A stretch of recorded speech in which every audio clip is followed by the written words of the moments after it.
우리를 향하신 그 하나님의 구원 계획을 보면 이 삼위일체 하나님의 구원 사역임을 알 수 있습니다. 하나님은 만세 전에 이 시간의 틀이 형성되기 이전에 우리를 예정하셨어요. 성자 예수님은 십자가를 지심으로 대속의 은혜를 우리에게 주셨습니다. 하나님의 자녀가 될 수 있는 길을 열어주신 거죠. 죄의 용서의 길을 열어주셨습니다. 성령 하나님은 이 아버지 하나님의 예정하심과 예수 그리스도의 이 성량하심이 우리들의 삶에서 그게 실제화되도록 인쳐주시고 그 약속을 보증해 주셨습니다. 내가 이처럼 그 삼위일체 하나님의 구원의 은혜를 누리게 되는 것은요, 예수 그리스도를 주로 고백하고 주님을 모심으로써 이 하나님의 구속의 은혜, 하나님의 그 예정하심이 내 삶 속에서 열매로 나타나게 되죠. 이것을 통해서 내가 먼저 그리스도로 채워집니다. 충만케 채워지는 거예요. 내가 먼저 채워지고 이제 이 복음의 은혜가 이웃에게로 흘러가 또 이웃이 충만케 되어지고 나와 이웃이 하나가 되어 교회가 세워지게 되는 거예요.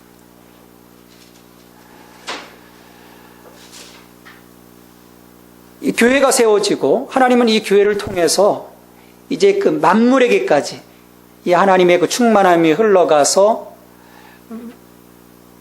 그 만물이 다시금 하나님 안에서 회복되어지고 만물이 하나님 안에서 그리스도 안에서 하나가 되도록 구원의 역사를 이루어 가십니다. 이것이 세상을 향하신 이 하나님의 구원의 경륜이에요. 이처럼 그 하나님의 구속사의 그림을 정말 멋지게 그려놓으셨는데, 그렇다면 교회는 어떻게 이 하나님의 구원의 경륜을 이루기 위한 준비를 해야 하겠습니까?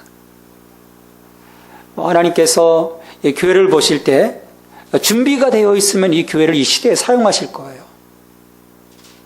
근데 하나님의 구원 경륜을 이루기 위한 이 교회로서의 준비가 내 안에 이루어져 있지 않으면, 우리 안에 이루어져 있지 않으면 이 시대에 하나님은 이 교회를 사용하시지 않는 거죠.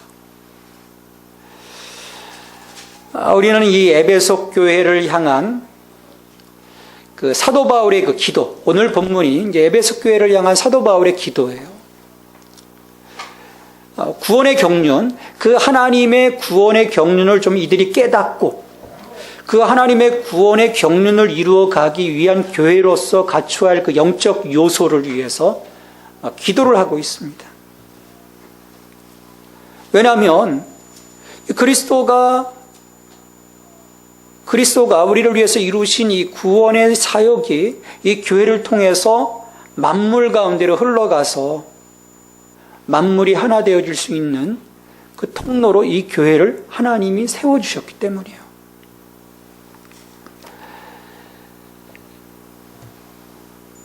자, 그럼 우리가 이 교회로서 갖춰야 할 영적 요소가 뭘까?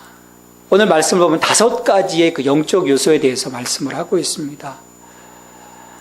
그 첫째가 성령의 내적 역사예요. 여러분, 이 성령의 내적 역사는요, 교회의 출발점입니다. 오순절 마가의 다락방에 성령이 임재하시면서 교회가 출발을 했어요. 성령으로 교회가 출발하지 않으면 그건 교회가 아닙니다. 교회라고 할 수가 없어요. 이를 위해서 바울은 에베소 교회의 성령 충만함을 위해서, 성령의 내적 역사를 위해서 16절에서 기도를 합니다. 그의 영광의 풍성함을 따라 그의 성령으로 말미암아 너의 속사람을 능력으로 강건하게 하시오며, 성령의 내적 역사를 위해 지금 기도하는 목적이 어디에 있습니까? 16절 말씀해 보면 무엇을 위해서 사도 바울이 기도하고 있죠? 우리 속사람의 강건함을 위해서 기도합니다. 이 강건이라고 하는 말은 이 낙심이라는 말의 반대말로 여기서 쓰이고 있어요. 우리 속사람이 강건하지 못하면 쉽게 낙심하고 또 불평, 불만의 소리로 가득 차게 돼요. 영적으로 내면이 강한 사람은, 성령님의 인치심을 통해서 강력해진 사람은 그 환경의 어떤 그 변화에 사실은 쉽게 반응하고 거기에 어떤 그 자신의 그 마음을 빼앗겼다가 또 어떻게 추스렸다가 그러지 않거든요. 감사할 수 있어요. 우리 속사람이 강하지 못하면 우리의 그 영적인 그 내면이 성령을 통해서 성숙해지지 못하면 쉽게 불평하게 되고 불만하게 되는 거죠. 이것은 이 출애굽 이후 광야에서 40년간 유랑한 이 광야교회, 이스라엘 백성들 모습 속에서 우리가 쉽게 볼 수 있습니다. 이들은 환경에 따라서 그들의 영적 상태가 널뛰었어요. 하나님이 위대하신 역사로 그들에게 뭔가 은혜를 주시면 하나님 찬양하고, 또 며칠 뒤에 뭔가 자신들의 어떤 삶의 위기가 닥쳐오고 어떤 곤란함이 오면 또 불평하고 원망하고 널뛰는 겁니다. 오순절 성령 강림 이후 하나님은 예수를 믿는 모든 사람들에게 성령을 주셨습니다. 성령으로 말미암아 예수를 주로 고백하고 우리로 하여금 예수 그리스도를 닮아가도록, 그래서 그리스도의 장성한 분량에 이를 수 있도록 도와주십니다. 우리의 성품을 빚어주시고 그 과정에서 성령의 열매, 그 내적인 열매들이 맺어지도록 하시고, 그런 과정들을 통해서 내적인 성장이 성령을 통해서 이루어지시는 거예요. 그래서 결국은 뭐겠습니까? 하나님이 거하시는 처소로 우리를 세워가시는 거예요. 성령님이 우리를 그렇게 빚어주시는 겁니다. 이러한 그 성령의 내적 역사가 없으면 경건의 모양은 있지만 경건의 능력을 갖추지 못한 거예요. 우리의 그 영적인 강건함의 원천은 성령이십니다. 그래서 지속적으로 이 성령 충만함을 위해서 우리가 기도해야 합니다. 성령 충만함을 위해서 기도해야 돼요. 우리가 이 종말의 때를 살아가고 있습니다. 예수께서 십자가에서 마귀의 세력들을 파하셨지만 완전한 그 승리의 선언은 이제 주님 오시는 그날, 하나님 백보자 심판에서 이 모든 사탄의 세력들을 무적행위에 가두시면서 이제 선포가 돼요. 그 이전까지는 아직 우리가 영적으로 저들을 대적하고 저들에게 틈을 주지 말아야 합니다. 이처럼 구속사의 최전방에서 하나님 나라를 이루어가는 일은요, 실제적인 영적 싸움입니다. 여기서 우리가 이기기 위해선 속사람이 강력해야 돼요. 이 교회가 외적으로 성장하는 것, 여러분 중요합니까? 중요할 수도 있어요.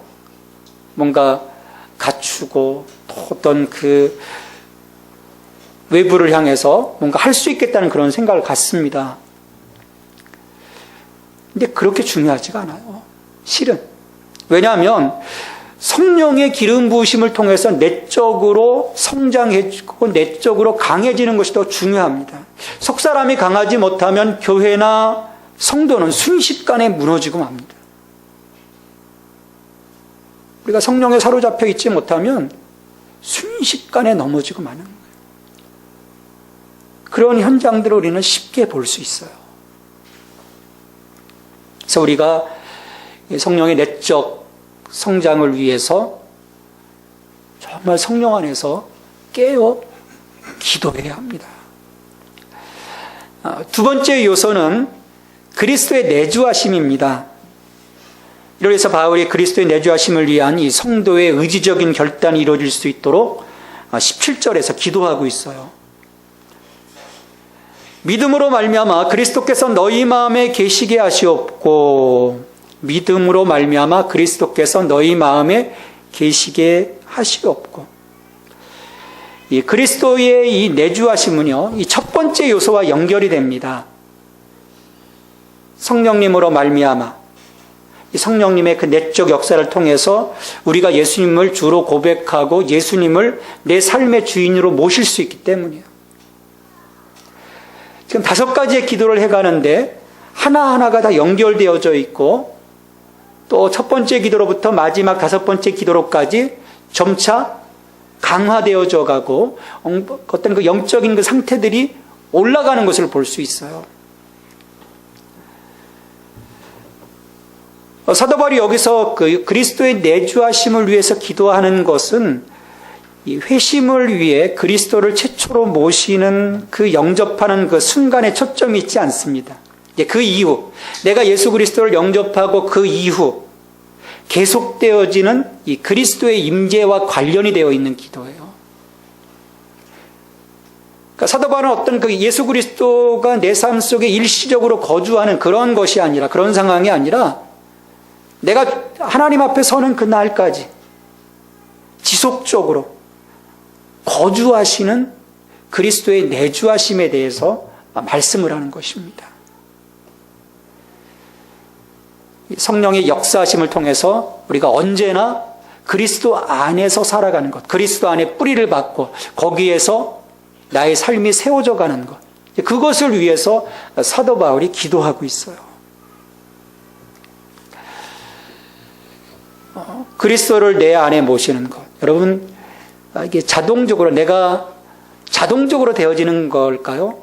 신앙생활 한다고 해서, 교회 온다고 해서 그리스도를 내 안에 모시고 살아가는 것이 그냥 자연스럽게 이루어지는 걸까요? 그럼 어떻게 생각하십니까? 지금 여러분 안에 그리스도께서 와 계십니까? 내가 가만히 있는데 슬쩍 예수님이 들어오시는 걸까요? 여러분, 그렇지 않습니다. 예수님 결코 슬쩍 내 안에 들어오지 않으세요. 내가 의지적으로 내 마음의 문을 열어 제껴야 합니다. 믿음으로. 성령께서 우리의 의지를 자극시켜서 그리스도를 믿고 마음의 중심에 모시도록 도와주셔야 돼요. 그래서 성령이 내 마음을 만져주실 때, 내가 예수 그리스도를 모시기로 의지적인 결단이 이루어졌을 때 내 마음의 문을 열게 되고 주님이 내게 오시는 거예요. 그리고 이러한 그 의지적인 결단이 매 순간순간 내 삶을 걸어가면서 또 다시 주님을 모시기로 작정하고 매일매일의 일상의 삶에서 그것을 내가 끊임없이 가지 아니하면 어느 순간에 내 마음의 좌소에 예수 그리스도께서 앉아 계신 것이 아니고 또 내가 앉아서 나를 컨트롤할 수 있다는 거죠.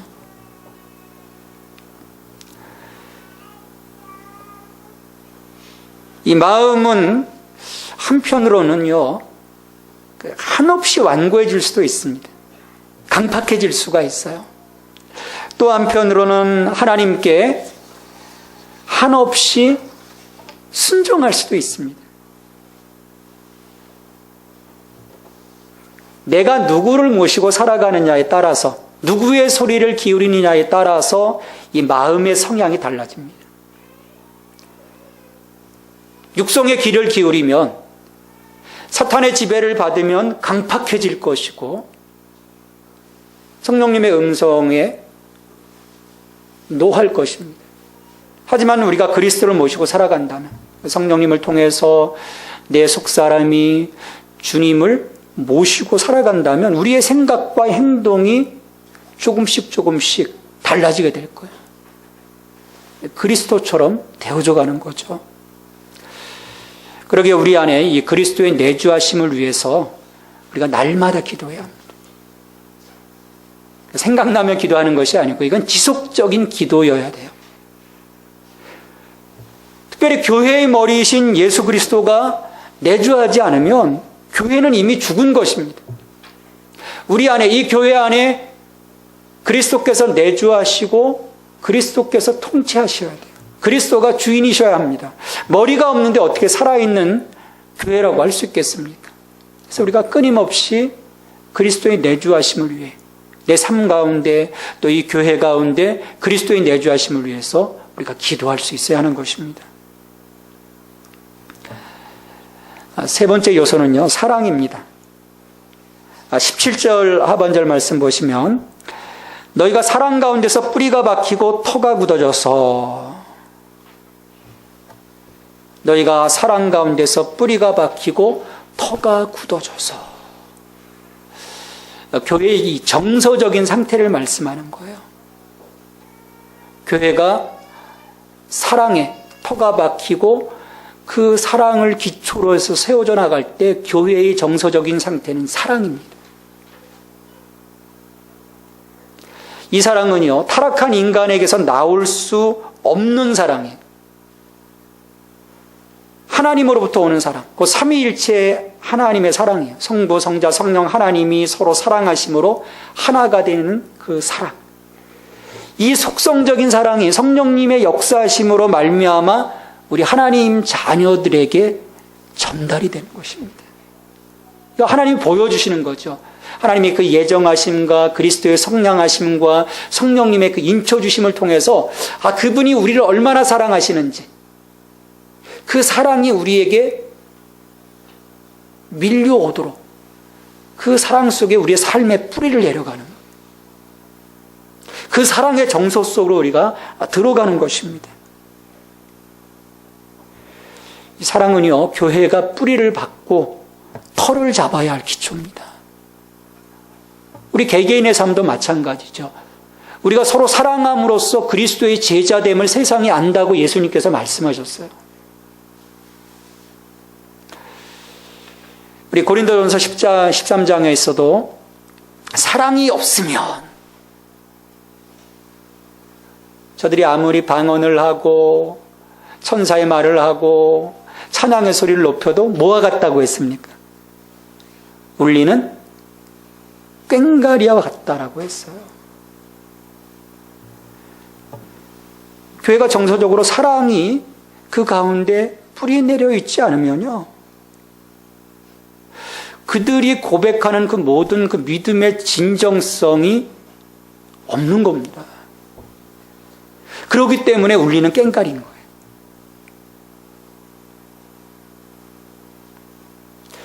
이 교회 안에서 누가 열심을 다해 섬기고 기도하고 열정적으로 행하는지 아십니까? 하나님의 사랑을 받아본 사람이 정말 주님 앞에 헌신하게 돼요. 또 이웃, 우리 지체를 향해서 그 하나님 그 사랑처럼 희생적인 사랑을 하게 됩니다. 하나님의 그 기뻐하시는 교회가 정서적으로 하나님의 사랑으로 충만하면요, 그 어떤 문제와 어려움이 있어도 다 덮고 하나됨을 유지할 수 있습니다. 지난 그 수년간 그 여러 교회들에서 분란이 있어 왔어요. 세상 법정으로까지 그들의 그 다툼이 비화되었습니다. 그것은 뭐냐면 교회가 사랑 가운데 뿌리 내리지 못하고 있기 때문이에요. 그러니까 서로 물고 뜯고 강팍한 세상처럼 똑같아지는 것이 아닌가 생각을 해봅니다. 아무리 신앙생활 오래 했어도요, 이 사랑을 잊어버리면 하나님 나라를 향한 그 열정이 식어버리고 세상을 향한 긍휼의 마음, 사랑의 마음도 식을 수밖에 없어요. 내가 왜 사랑하지 못할까? 내가 왜 용서하지 못할까? 왜 내가 사람들을 품지 못할까? 내가 하나님의 이 사랑 가운데 뿌리박고 있지 못하기 때문에, 거기 내가 세워져 가기 못하기 때문이요, 내가 스스로 그 사랑을 차단하고 있기 때문입니다. 내가 하나님의 사랑으로 충만하게 되어줘야 돼요. 그 하나님의 사랑을 갈망하고 그 사랑이 내 삶 속에 이루어지도록, 또 그것을 내가 느껴보도록 끊임없이 기도할 수 있어야 됩니다. 그래야 내 삶이 평안하고 관계가 평안해지고 교회가 건강한 것입니다.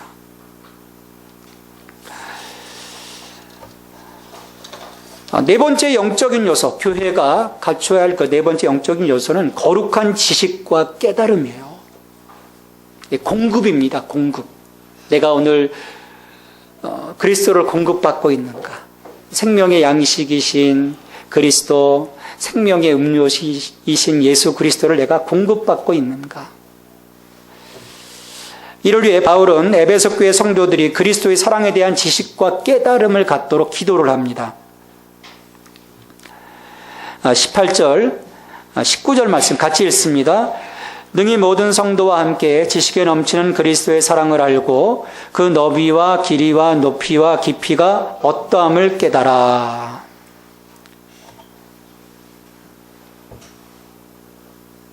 모든 성도와 함께 지식에 넘치는 그리스도의 사랑을 알고, 지식에 넘치는 그리스도의 사랑.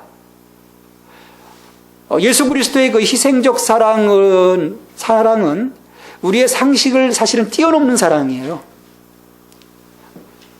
이해할 수 없는 사랑이라는 거죠. 그 사랑을 좀 알라는 거예요. 그리스도의 사랑이 얼마나 위대한 것인지, 그리고 그 너비와 길이와 높이와 깊이가 어떠함을 깨달아. 그 풍성함입니다. 그리스도의 그 사랑의 풍성함이 어떤 것인지 깨달으라는 거예요. 구체적으로 지금 모양을 깨달으라는 것이거든요. 너비, 길이, 높이, 깊이 어떠함을 깨달아. 오늘 나를 향하신 그리스도의 사랑이 무엇인지, 여러분 이것을 명확하게 내 마음속에 새기는 것이 중요해요.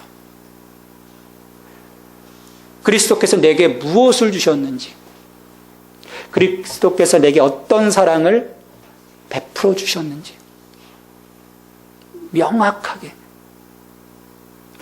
이것은요, 이 머리로서 느껴지는 그런 지식이 아닌 거예요. 머리로서 인식되어지는 것이 아니라 마음으로 인식되어지는 것입니다. 우리의 지식을 뛰어넘는 사랑이라고 했어요.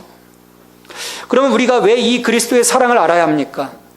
왜 우리가 이 거룩한 지식을 우리가 가져야 되는 것이죠? 우리가 믿음 안에서 이런 그 지성적인 결단이 필요해요. 성령님의 내주하심, 성령님의 내적인 역사를 통해서 내가 그리스도를 영접하고 그리스도의 사랑 가운데 뿌리를 내리고 우리가 정말 그 하나님의 구원의 경륜을 이루어감에 있어서 정말 그 믿음의 거인이 되기 위한 가장 중요한 부분이에요. 많은 사람들이 그 믿음의 출발지선에서 정말 제대로 출발했지만 그 하나님의 구속사역을 위해서 뻗어나가지 못한 것, 그 하나님 나라 가운데서 그의 그 인생이 정말 하나님이 귀하게 쓰시는 믿음의 도구로서의 삶으로 전환되지 못한 것은요, 이 지성적인 결단을 우리가 하지 못했기 때문이에요. 알려고 하지 않습니다. 그냥 조금 들은 것으로 멈추려고 해요.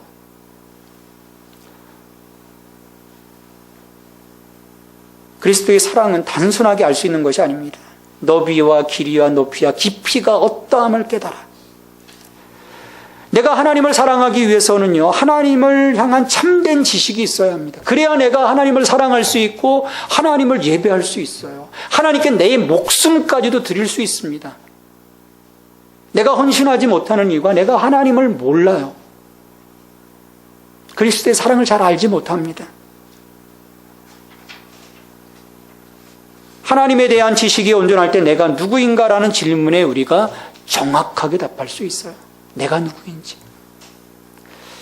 다른 하나는 그리스도의 사랑에 대한 지식이 없으면 이 충만한 사랑을 우리의 삶 속에서 이룩할 수가 없습니다. 이루어갈 수가 없어요.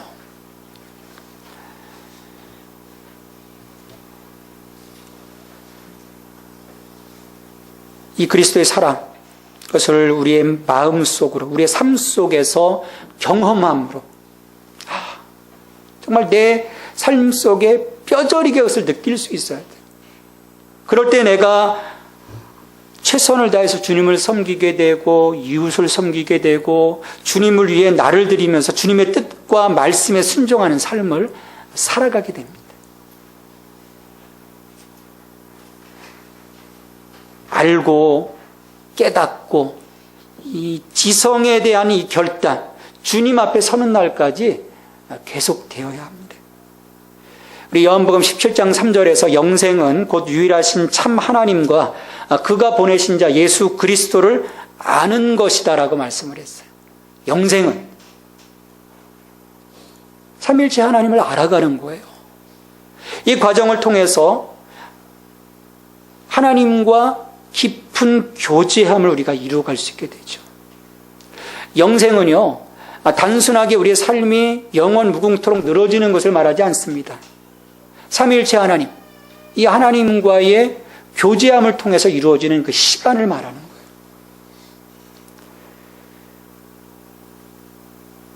이러한 그 그리스도를 향한 이 지성적인 접근을 통해서 우리의 삶 그리고 우리의 교회는 건강하고 올바른 믿음 위에 서 있게 됩니다. 이 믿음의 지식이 없으면 뭔지 아십니까? 믿음이 지식이 뒷받침되지 못하면 그건 맹신이에요. 우리의 믿음이 왜곡되어지는 이유가 거기에 있습니다. 수많은 이단들이 나오는 이유가 거기에 있어요. 잘못된 지식으로 그들의 그 믿음이 형성되어지고 전혀 하나님이 원하시는 방향이 아닌, 하나님의 뜻이 아닌 방향으로 잘못 뻗어나가게 되는 거죠.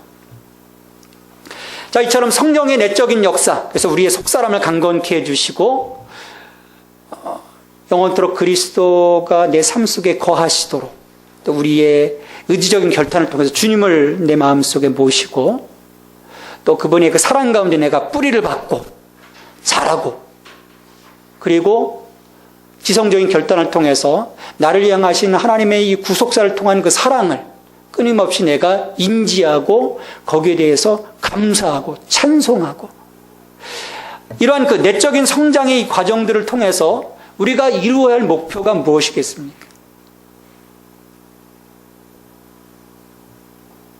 내가 복받는 거? 기복신앙인 거죠. 단순한 복받는 거. 물질적인 복. 오늘 이 사도 바울의 5번째 기도 속에서 보면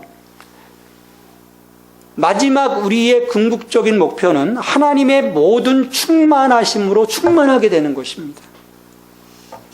19절 하반절 말씀에서 하나님의 모든 충만하신 것으로 너희에게 충만하게 하시기를 구하노라. 하나님의 모든 충만, 하나님께서 주시는 은혜의 충만함을 말합니다.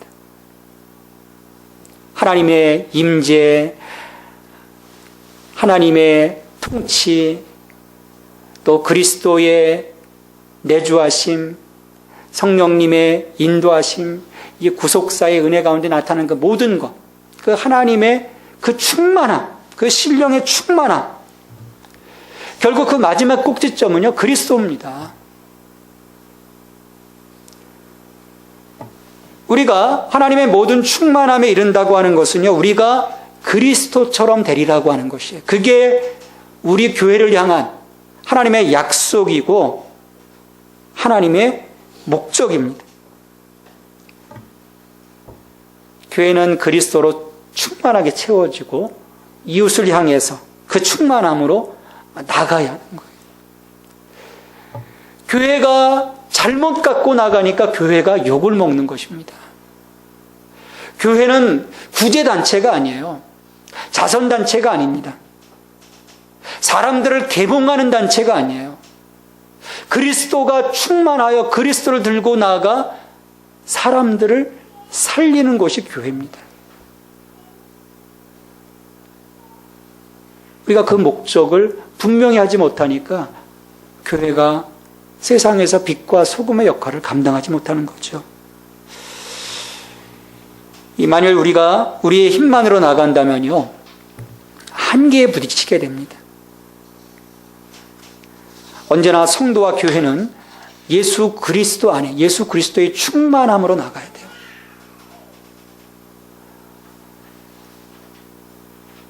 그 충만함이 없을 때 우리들이 행하는 그 모든 것들은 무의미해지는 거예요. 예수 그리스도가 우리의 답입니다. 이 충만함을 통해서 우리는 그리스도의 그 장성한 분량에까지 이르게 되고 하나님을 닮아가게 돼요. 이로써 우리는 하나님의 얼굴이 되고 하나님의 대행자가 되는 것입니다. 하나님의 구원의 경륜을 위해서 살아가게 되는 거예요. 하나님께서 오늘 여러분을 준비시키시고 하나님의 구원의 경륜을 이루어갈 수 있기를 바랍니다. 이를 위해서 우리가 영적으로 더욱 준비해야 합니다. 성령의 내적 역사를 통해서 속사람이 강건해지고 그리스도가 내 마음에 거주하시도록 주님을 의지적으로 모시고 사랑 가운데 깊이 뿌리를 내리고 그리스도의 사랑이 얼마나 놀라운 일인 것인지 알아가고 하나님의 모든 충만함으로 충만하게 채워지기를 위해서 우리가 기도해야 합니다. 이 교회가 세상으로 충만하면요, 교회라고 할 수가 없어요. 삼위일체 하나님으로 채워져야 합니다. 하나님의 사랑과 그리스도의 은혜와 성령의 교통하심으로 충만해야 살아있는 교회예요. 이렇게 우리가 하나님의 모든 충만으로 충만하여 살아갈 때 우리를 통해 복음이신 그리스도가 흘러가 마침내 그리스도 안에서 하나가 되고 하나님의 우주적인 경륜이 완성이 되는 것입니다. 이를 위해서 만세전에 하나님이 우리를 택하셨고 교회를 세우셨어요.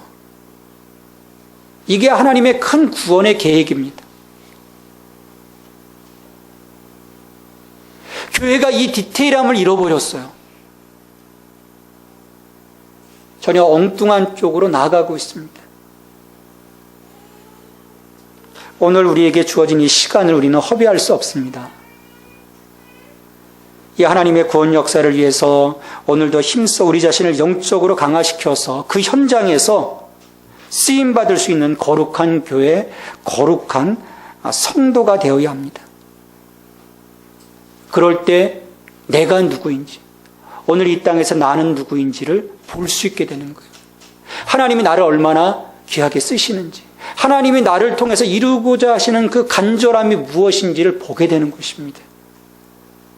그게 보여질 때 우리의 신앙의 발걸음이 제대로 한 걸음 한 걸음 나가게 돼요.